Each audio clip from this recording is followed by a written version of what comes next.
दोस्तों, एक बार एक बहुत बड़ा बिजनेसमैन एक छोटे से गांव को जाता है और वो वहां अपनी फैक्ट्री बनाने को सोच रहा होता है। तो उस गांव को जाता है, लेकिन उस गांव को जाने के लिए कोई शॉर्टकट रास्ता नहीं होता है। अगर अपनी कार से जाता तो 8 घंटे लगते। तो उसने सोचा कोई शॉर्टकट रास्ता मिल जाए तो जल्दी हो जाएगा। तो वहीं पर एक नदी थी, अगर नदी नाव में उतर बैठ कर जाता तो शायद 20-25 मिनट में पहुंच जाता। तो उसने निश्चय किया कि हम नाव में बैठकर जाएंगे तो जल्दी बच जाएगा। तो उसने उस बिजनेसमैन ने उस नाव में बैठ लिया और बैठकर उस नाविक से कहा कि आप जानते हो आपकी नाव में कौन। नाविक ने बहुत ही धीरे से सहमे से बोला कि नहीं साहब, मैं नहीं जानता हूँ मेरी नाव में कौन बैठा है, आप कौन हैं। हर 2 दिन दूसरे दिन अखबार में छपती है, अखबार नहीं पढ़ते हो क्या। तो उसने कहा साहब, मैं गरीब आदमी पढ़ना लिखना कहाँ जानता हूँ।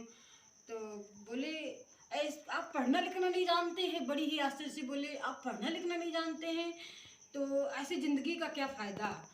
और तो वो नाविक थोड़ा सा कुछ सोचने लगा, बोला कि बात तो सही है, ऐसी ज़िंदगी का क्या फ़ायदा।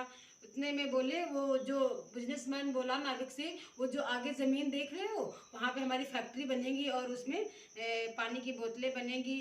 आपके गांव में कौन खरीदता है, लेकिन हमारे वहाँ शहर में बहुत बिकती हैं।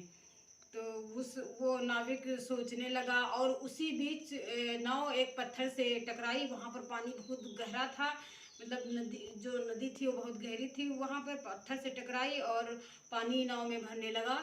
जब नाव में पानी भरने लगा तो नाविक घबराने लगा, अरे अरे ये क्या हो गया। और वो बिजनेसमैन तो बहुत ही घबराया। तो नाविक ने बिजनेसमैन से कहा, साहब आपको तैरना आता है। तो बिजनेसमैन बोले, मुझे तैरना नहीं आता है।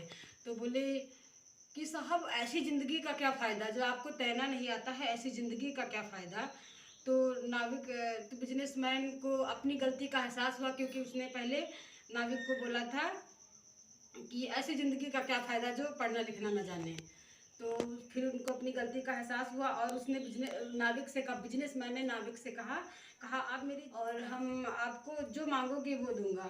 तो नाविक ने कहा, साहब आप परेशान मत होइए, और मुझे तैरना ही नहीं बल्कि मुझे डूबते हुए लोगों को बचाना भी आता है।